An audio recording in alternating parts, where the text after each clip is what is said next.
নমস্কাৰ এই মুহূৰ্তত আহি পৰিছে সন্ধিয়াৰ কেইবাটাও বিগ ব্ৰেকিং নিউজ। আজি হৈছে 12 এপ্ৰিল। চৰকাৰী কৰক লৈ আহি গ'ল নতুনকৈ নিৰ্দেশনা। যদি আপুনি চৰকাৰী কৰ টকা পায়, চৰকাৰী কৰ প্ৰথম কিস্তি টকা ৰিলিজ কৰা হ'ব সকলোৰে বেংক একাউণ্টত। 15 লাখ হিতাধিকাৰীৰ একাউণ্টত চৰকাৰী কৰ টকা ৰিলিজ কৰিব। অৰুণোদয়ৰ প্ৰতিজন হিতাধিকাৰীৰ বেংক একাউণ্টত 550 টকাৰ পৰিৱৰ্তে 3000 টকা প্ৰদান কৰিব অসমত। মুখ্যমন্ত্ৰীৰ বৃহৎ ঘোষণা। আত্মীয়গোটৰ প্ৰতিজন মহিলাৰ বেংক একাউণ্টত যদি 10,000 টকা চেক পাইছে, তেনে ক্ষেত্ৰত 25,000 টকা সোমাব সেইসকল হিতাধিকাৰী একাউণ্টত।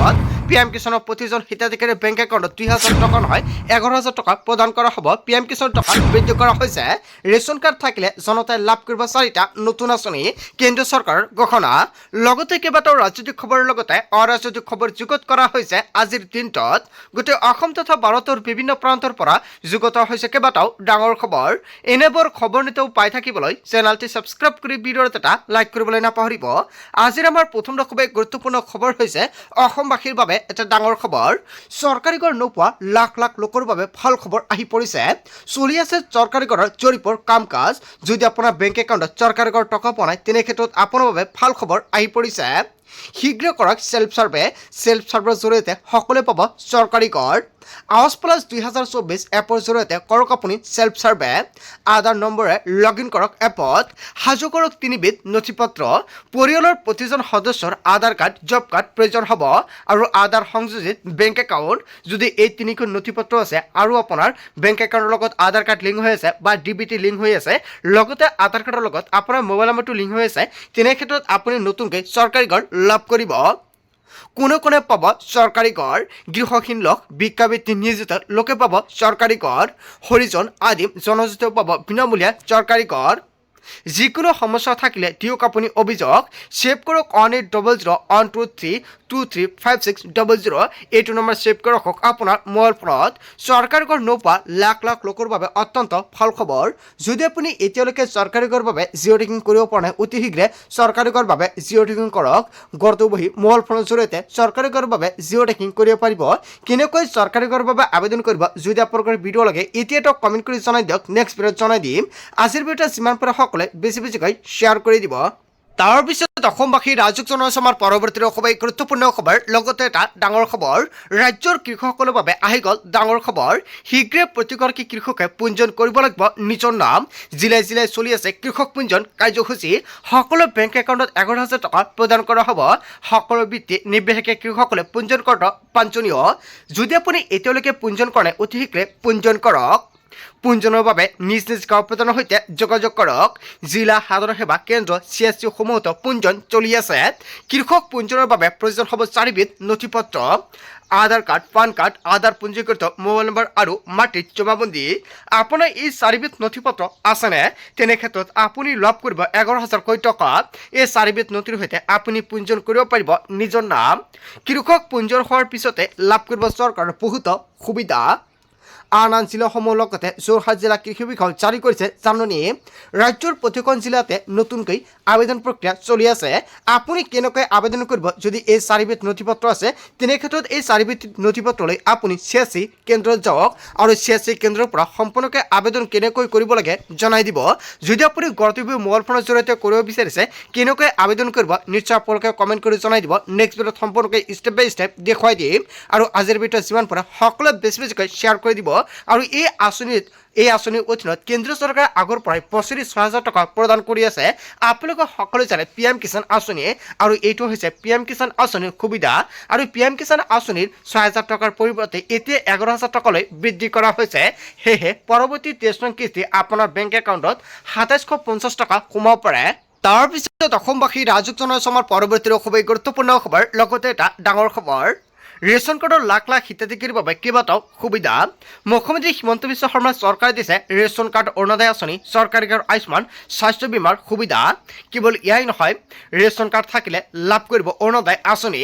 আপোনাৰ ঘৰত অৰুণোদয় আঁচনি আছেনে? যদি অৰুণোদয় আঁচনি নাই, অসমত নতুনকৈ 15 লাখ হিতাধিকাৰী লাভ কৰিব অৰুণোদয় আঁচনিৰ সুবিধা। ৰেচন কাৰ্ড থাকিলে লাভ কৰিব চৰকাৰী কৰ। যদি আপোনাৰ ৰেচন কাৰ্ড আছে, তেনে ক্ষেত্ৰত আপুনি চৰকাৰী কৰ সুবিধাও লাভ কৰিব।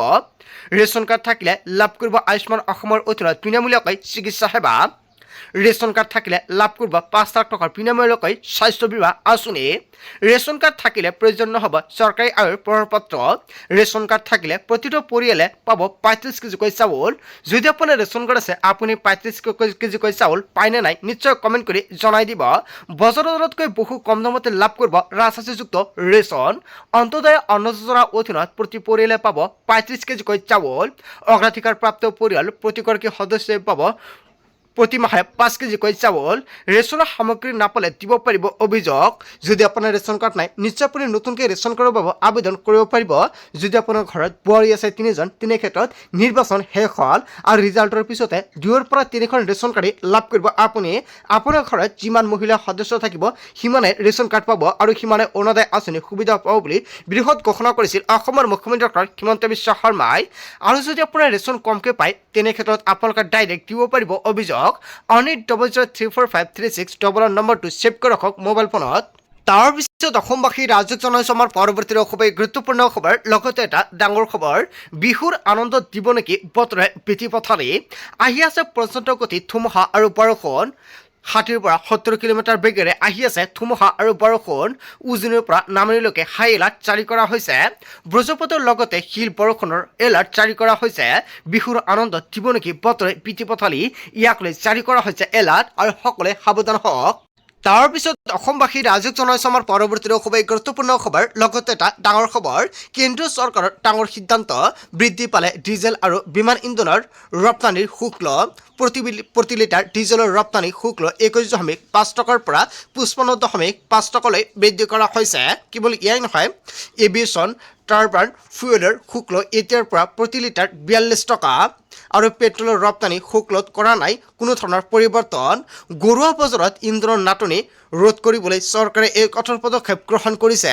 দেশত বলবৎ হ'ল নতুন ৰপ্তানিৰ শুল্ক আৰু ৰপ্তানিয়ে যাতে দেশৰ ইন্ধনৰ বাহিৰলৈ পঠাব নোৱাৰে তাৰ বাবে এই ব্যৱস্থা কৰা হৈছে বিশ্বৰ বজাৰৰ পৰিস্থিতি চাই ইন্ধনৰ যোগান নিশ্চিত কৰাৰ লক্ষ্য চৰকাৰৰ হয় চৰকাৰৰ ফালৰ পৰা বৃহৎ সিদ্ধান্ত গ্ৰহণ কৰিছে তাৰ পিছত অসমবাসী ৰাজ্যক জনাইছো আমাৰ পৰৱৰ্তী খুবেই গুৰুত্বপূৰ্ণ খবৰ লগতে এটা ডাঙৰ খবৰ খিলঞ্জীয়াৰ ভোটাৰত শংকিত বিৰোধী নিৰ্বাচনৰ ফলাফলৰ পূৰ্বে পৰাজয় স্বীকাৰ কৰিছে বিৰোধীয়ে ইভিএমক কেন্দ্ৰ কৰি অখিল গগৈৰ বিস্ফোৰক মন্তব্য শেষ নকৰিলে হাৰিব বিজেপি এনেকুৱাকৈ মন্তব্য কৰিছে অখিল গগৈয়ে খিলঞ্জীয়াৰ ভোটদানৰ শংকিত বিজেপি নেকি ফলাফলৰ পূৰ্বে ইভিএম শেষ হোৱাৰ সম্ভাৱনা জাপি দিলে অখিল গগৈয়ে নিৰ্বাচনৰ ফলাফলৰ পূৰ্বে পৰাজয় স্বীকাৰ নেকি অখিল গগৈ খিলঞ্জীয়াৰ ভোটদানত শংকিত বিৰোধী হয় এনেকুৱাকৈ এটা ডাঙৰ অভিযোগ উত্থাপিত হৈছে বৰ্তমান সময়ত তাৰ পিছত অসমবাসী ৰাজ্যক জনাইছো আমাৰ পৰৱৰ্তী খুবেই গুৰুত্বপূৰ্ণ খবৰ লগতে এটা ডাঙৰ খবৰ মিয়াক লৈ বৃহৎ অসমীয়া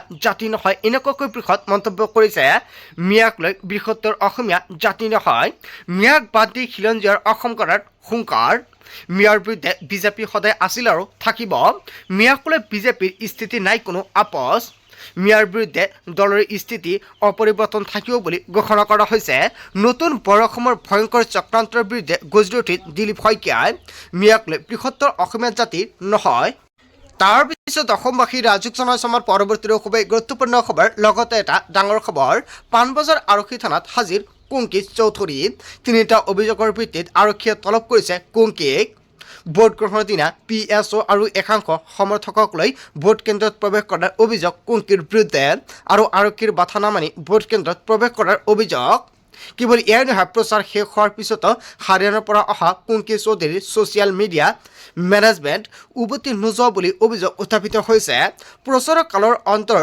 পৰাই পিছতো ঘৰে ঘৰে গৈ প্ৰচাৰ চলোৱাৰ উপস্থিতিও ভোটাৰৰ লগত কথা পতাৰ অভিযোগ উত্থাপিত হৈছে কেৱল ইয়াই নহয় নৱকুমাৰ লস্কৰৰ নামৰ এজন যুৱকে পাণবজাৰ থানাত দাখিল কৰিছিল এই এজাহাৰ আৰু ইয়াৰ পিছতে কেইবাটাও বৃহৎ খবৰ আহি পৰিছে তাৰ পিছত অসমবাসী ৰাজ্যক জনাইছো আমাৰ পৰৱৰ্তী খুবেই গুৰুত্বপূৰ্ণ খবৰ লগতে এটা ডাঙৰ খবৰ বিহুৰ সময়তে খালী হৈ পৰিব পাৰে আপোনাৰ বেংক একাউণ্ট ভুলতে এইকেইটা নম্বৰৰ পৰা অহা ফোন আপুনি ৰিচিভ নকৰিব মেছেজ আহিলেও নুখুলিব লিংক কোনো কাৰণতে USSD কোড 21 61 আৰু 67 ডাইল নকৰিব আপুনি আৰু কোনো সামগ্ৰী ডেলিভাৰী দিয়াৰ নামতো আপোনালৈ আহিব পাৰে মেছেজ কুৰিয়াৰ অথবা অনলাইন শ্বপিঙৰ ক্ষেত্ৰতো কেইবাটাও মেছেজ বা লিংক আহিব পাৰে ভুলতে আপুনি লিংকত কেতিয়াও ক্লিক নকৰিব অসম আৰক্ষীয়ে মুকলি কৰিছে হেল্পলাইন নম্বৰ চাইবাৰ অপৰাধৰ পৰিসলে ডায়েল কৰক অনলাইন 30 নম্বৰত আজিৰ মূল ভিডিঅ'খনত এইখিনি সৰু এটা ইনফৰমেশ্যন দিবলগীয়া আছিলে চ' থেংক ইউ ফৰ ৱাচিং